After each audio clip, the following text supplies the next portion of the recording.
अस्सलामुअलैकुम students, welcome to my YouTube channel. आज का हमारा टॉपिक है जी Klein four group. Klein four group कैसा ग्रुप है जी? ये कैसा ग्रुप है जिसका ऑर्डर 4 है और इसमें इस टाइप के एलिमेंट्स पड़े हुए हैं 1, A, B और C। और इनके ऊपर क्या क्या प्रॉपर्टीज़ हैं, क्या बाइनरी ऑपरेशन है, देखते हैं जी। इनके ऊपर जो बाइनरी ऑपरेशन है वो है जी प्रोडक्ट का, यानी मल्टीप्लिकेशन का। और ये डिफ़ाइन होते हैं इस तरह से कि इस ग्रुप की जो आइडेंटिटी है वो 1 है। 1 इस ग्रुप की क्या है? आइडेंटिटी, यानी मल्टीप्लिकेटिव आइडेंटिटी 1 है। 1 को इस ग्रुप के किसी भी एलिमेंट से मल्टीप्लाई कर दिया जाए, यानी 1 को x से मल्टीप्लाई करें या x को 1 से मल्टीप्लाई करें, x ही आंसर आएगा। और x क्या है? इस ग्रुप का कोई भी एलिमेंट उठा लो। इसका मतलब इससे ये साबित होता है कि 1 इसकी आइडेंटिटी है। उसके बाद अगर हम इस ग्रुप के कोई से दो एलिमेंट को मल्टीप्लाई करवाते हैं, यानी a को अगर हम b से मल्टीप्लाई करवा लें या b को a से मल्टीप्लाई करवा लें, तो आंसर c आने वाला है। ठीक है, a को b से मल्टीप्लाई करवाएं या b को a से, आंसर c आने वाला है।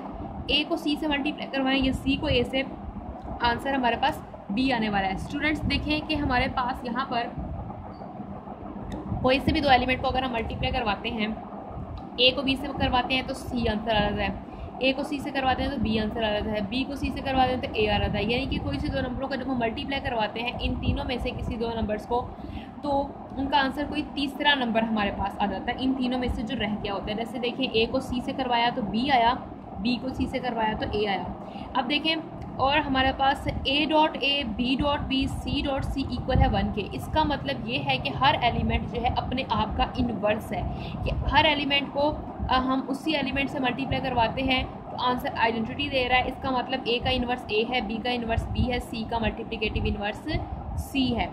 ठीक है, और हमें यहाँ से ये भी चीज़ देखने में आ रही है कि a डॉट b इक्वल है b डॉट a के। इसका मतलब ये ग्रुप जो है कम्यूटेटिव लॉ भी होल्ड करता है।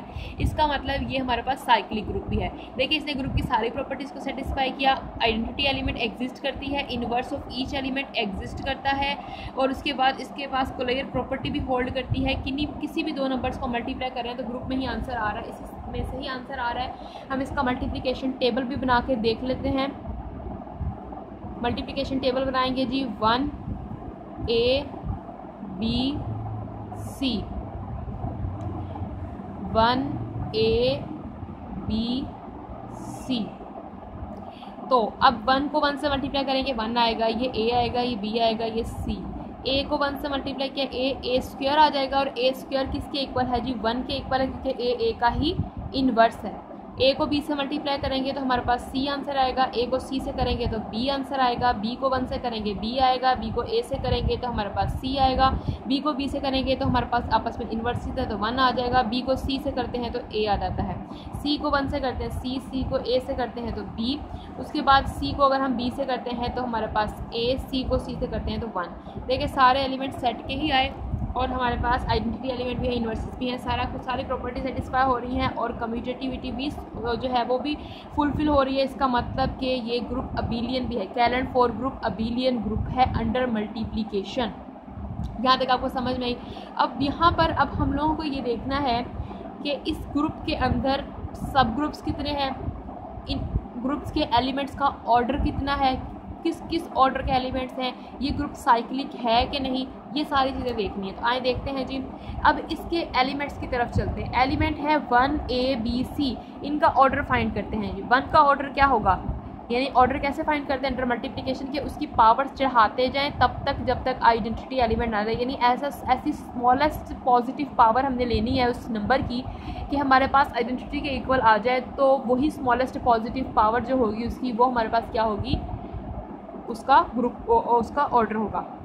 जैसे अगर 1 का ऑर्डर लें तो 1 की पावर 1 लेते हैं तो हमारे पास 1 के इक्वल आ जाता है, तो हमारे पास इसका मतलब 1 का जो ऑर्डर है वो 1 के ही इक्वल है। उसके बाद a के ऑर्डर की बात करें तो a की पावर 1 लेते हैं तो a ही आता है, a की पावर 2 लेते हैं तो आइडेंटिटी एलिमेंट यानी 1 आ जाता है। इसका मतलब a का ऑर्डर यहाँ पर 2 है। इसी तरह इसी में देख लें, b को 2 टाइम्स मल्टीप्लाई करें b को b से तो b की पावर 2 इक्वल आ रहा है 1 के। इसका मतलब b का ऑर्डर भी 1 है। इसी तरह से c का ऑर्डर भी 1 है। इसका मतलब आइडेंटिटी को छोड़कर बाकी सभी एलिमेंट्स का ऑर्डर क्या है, 2 है इस ग्रुप के, यानी 1 का आइडेंटिटी का ऑर्डर 1 है, बाकी तीनों एलिमेंट्स का ऑर्डर 2 है। ठीक है, इसके बाकी एलिमेंट्स का ऑर्डर 2 हो गया जी। अब हमें चेक करने हैं इसके सब ग्रुप्स कौन कौन से हैं। ऑर्डर हमने एलिमेंट्स का निकाल लिया, अब हम चेक करते हैं इसके कौन कौन से सब ग्रुप्स हो सकते हैं। और वो सब ग्रुप साइक्लिक होंगे कि नहीं, और ये खुद साइक्लिक है कि नहीं, ये भी हमें चेक करना है।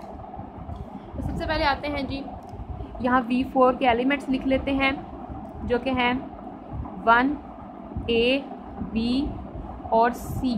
और एक और बार मैं आपको बता दूं कि कुछ लोग इसको ऐसे भी लिखते हैं, इसको 1 A B का स्क्वायर ऐसे भी लिख सकते हैं। क्यों लिख सकते हैं? क्योंकि A.B इक्वल होता है हमारे पास AB हमारे पास किसके इक्वल है? A को जब B से मल्टीप्लाई करते हैं तो हमारे पास C के इक्वल है, सॉरी AB लिखते हैं स्क्वायर नहीं, ठीक है। A को B से मल्टीप्लाई करते हैं C आता है, या B को A से मल्टीप्लाई कर लो तो C आता है। तो A को B से मल्टीप्लाई करने से C आता है, तो हम इसे AB लिख सकते हैं। और अगर AB का हम स्क्वायर लेते हैं तो वो आइडेंटिटी के इक्वल आता है, ये बात बताना चाह रही थी, यहाँ स्क्वायर नहीं डालना, ठीक है। तो यहाँ तक समझ आ गई। अब चाहे आप इसको लें चाहे इसको लेकर करें, बात एक ही है। अब हम आते हैं कि इसके सब ग्रुप्स पे। इसका ऑर्डर है V4 का 4। अभी हमने ये चेक नहीं किया ये साइक्लिक है कि नहीं, अभी हम सिर्फ लैग्रांज थ्योरम का एक रूप लेके चलते हैं, हमें नहीं पता कि ये साइक्लिक है कि नहीं, अभी हम इसे देखते हैं।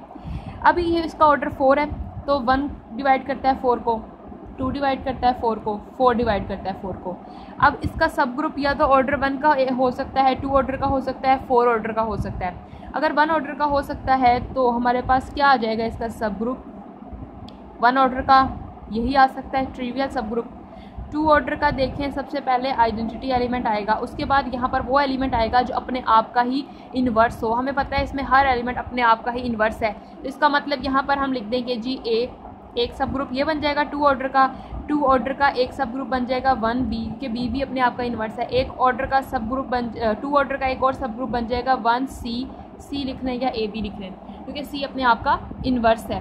तो ये इसके सब ग्रुप्स आ गए। उसके बाद 4 ऑर्डर का सब ग्रुप, क्या 2 ऑर्डर का और कोई सब ग्रुप नहीं बन सकता। उसके बाद अगर हम 4 ऑर्डर का देखें तो वो इटसेल्फ यही ग्रुप ही आ जाएगा 1A B और C, ये इसके आगे। अब स्टूडेंट्स यहाँ पर ये देखें कि जो इसके सब ग्रुप्स आए हैं क्या वो साइक्लिक सब ग्रुप्स हैं?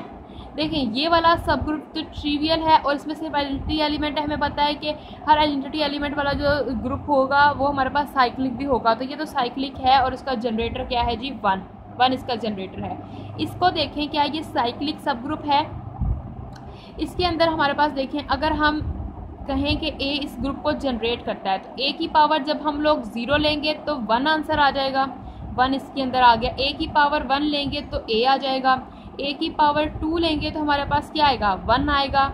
A की पावर 3 लेंगे तो हम इसे लिख सकते हैं A.A² A.1 which is equals to A, यानी कि फिर से इसके एलिमेंट रिपीट होने शुरू हो गए। इसका मतलब इस ग्रुप का, इस सब ग्रुप का एक जनरेटर है, इसका मतलब ये साइक्लिक सब ग्रुप है। उसके बाद इसकी बात करें तो हमारे पास इसके अंदर भी इस तरह से B जनरेटर है, क्योंकि B की पावर 0 लेंगे तो 1 आ जाएगा, B की पावर 1 लेंगे तो B आ जाएगा, B की पावर 2 लेंगे तो 1, B की पावर 3 लेंगे तो B, रिपीट होते जाएंगे। तो इसका मतलब इसका जनरेटर B है, इसका जनरेटर B हमारे पास C है। अब आती है बात V4 की कि इसके ये 4 सब ग्रुप्स जो हैं ये तो साइक्लिक हैं, क्या ये खुद साइक्लिक है? स्टूडेंट्स हमें पता है कि एक ग्रुप साइक्लिक तब होगा जब उसके पास एक ऐसा एलिमेंट हो जिसका ऑर्डर ग्रुप के ऑर्डर के इक्वल हो। हमें पता है इस ग्रुप के अंदर कोई भी ऐसा एलिमेंट नहीं है जिसका ऑर्डर 4 हो, क्योंकि इस ग्रुप का ऑर्डर 4 है तो इसके पास एक एलिमेंट ऐसा ज़रूर होना चाहिए जिसका ऑर्डर 4 हो, वही उसका जनरेटर होगा। लेकिन इस ग्रुप के अंदर 3 एलिमेंट ऑर्डर 2 के हैं, एक एलिमेंट ऑर्डर 1 का है, कोई भी ऐसा एलिमेंट नहीं है जिसका ऑर्डर 2 होगा। इसका मतलब ये ग्रुप साइक्लिक नहीं है, ये साइक्लिक नहीं है। लेकिन इसके ये 4 सब ग्रुप से साइक्लिक आए, इसके टोटल 5 सब ग्रुप हैं। यहाँ पर लिख देती हूँ कि B4 has 5 subgroups in which 2 subgroups are trivial। 2 सबग्रुप्स इसके ट्रिवियल है ना, एक आइडेंटिटी वाला और एक ये, ठीक है। And 3 subgroups are non trivial. बाकी 3 इसके सब ग्रुप क्या है? Non trivial. और अब यहाँ पर ये भी बताते चलूँ कि इसमें कौन से कितने साइक्लिक हैं और कितने साइक्लिक नहीं हैं। तो यहाँ पर एक और बात भी लिखती चलूँ, are non trivial and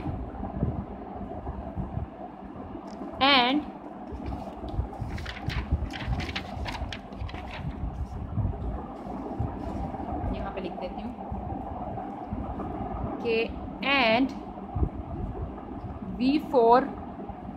V4 has 4 cyclic subgroups of order 1 और 2 ऑर्डर के इसके पास 4 साइक्लिक सब ग्रुप्स हैं। स्टूडेंट्स यहाँ से हमें क्या सीखने को मिला कि ग्रुप का ऑर्डर था जी 4 और ये जो ग्रुप है V4 ये अबेलियन है, is abelian but not cyclic. ठीक है, अबेलियन है लेकिन साइक्लिक नहीं है। V4 is not cyclic but it has 4 cyclic subgroups. देखें, हमने पिछले लेक्चर्स में एक स्टेटमेंट पढ़ी थी कि every cyclic group is abelian, कि कोई भी ग्रुप अगर साइक्लिक है तो वो अबेलियन होगा लेकिन उसका कन्वर्स ट्रू नहीं होगा। तो यहाँ पर हमने देख लिया, वहाँ पर भी हमने एक एग्जांपल देखी थी, मैं उसको इस चीज़ से रिलेट कर रही हूँ कि अब देखिए हमने अगेन एक एग्जांपल देखी जिसमें V4 अबेलियन तो है लेकिन साइक्लिक नहीं है, यानी कन्वर्स उस स्टेटमेंट का ट्रू नहीं है। यानी हर साइक्लिक ग्रुप अबेलियन होता है लेकिन हर अबेलियन ग्रुप साइक्लिक नहीं होता है। उसके बाद V4 साइक्लिक नहीं है लेकिन इसके पास ऐसे सब ग्रुप्स हैं जो साइक्लिक हैं। इसका मतलब कि हमने कहा था, एक और स्टेटमेंट पिछले लेक्चर में पढ़ी थी कि every cyclic group has every subgroup of cyclic group is cyclic. के साइक्लिक ग्रुप के जितने भी सब ग्रुप होंगे वो सारे के सारे साइक्लिक होंगे, लेकिन इसको कन्वर्स ट्रू नहीं था कि हमारे पास अगर कोई ग्रुप जो है वो साइक्लिक ना हो तो लाजमी नहीं उसके जो सब ग्रुप हैं वो भी साइक्लिक ना हो सकता है उसके कुछ सब ग्रुप साइक्लिक हो। जैसे इसके 4 सब ग्रुप क्या थे हमारे पास, साइक्लिक हैं स्टूडेंट्स। ठीक है, तो हमने V4 को सारा अच्छे से पढ़ा कि V4 के अंदर हर एलिमेंट अपने आप का इन्वर्स है। ये ग्रुप है अंडर मल्टीप्लिकेशन, ये अबेलियन ग्रुप है, ये साइक्लिक नहीं होता है। इसके 5 सब ग्रुप्स हैं जो 2 ट्रिवियल हैं, 3 नॉन ट्रिवियल हैं और इसके 4 सब ग्रुप्स जो हैं वो हमारे पास साइक्लिक होते हैं और ये खुद जो है नॉन साइक्लिक है, ये अबेलियन है लेकिन साइक्लिक नहीं है। और हमारे पास जो है इसके पास जो साइक्लिक सब ग्रुप्स हैं उनमें एक जो है वो ऑर्डर 1 का है, 3 ऑर्डर 2 के इसके पास साइक्लिक सब ग्रुप्स हैं। ठीक है स्टूडेंट्स, उम्मीद करती हूँ यहाँ तक आपको समझ में आया होगा अच्छे से। अब नेक्स्ट हम Q8 ग्रुप पढ़ेंगे और उसके कितने सब ग्रुप्स हैं, किस किस ऑर्डर के हैं और कौन सा साइक्लिक है कौन सा साइक्लिक नहीं है, ये सब कुछ हम डिटेल से डिस्कस करने वाले हैं। तो नेक्स्ट वीडियो हमारी ज़रूर देखिएगा। अगर आपने अभी तक हमारे चैनल को सब्सक्राइब नहीं किया है तो प्लीज़ हमारे चैनल को सब्सक्राइब कर दीजिए और बेल आइकन को ज़रूर प्रेस कीजिएगा ताकि आपको हमारी हर नए वाली वीडियो मिलती रहे। हम आगे बहुत कुछ ग्रुप थ्योरी में भी पढ़ने वाले हैं और नेक्स्ट फिर ring theory, vector space, modules, ये सब कुछ डिटेल में पढ़ने वाले हैं। ओके स्टूडेंट्स, अल्लाह हाफिज़।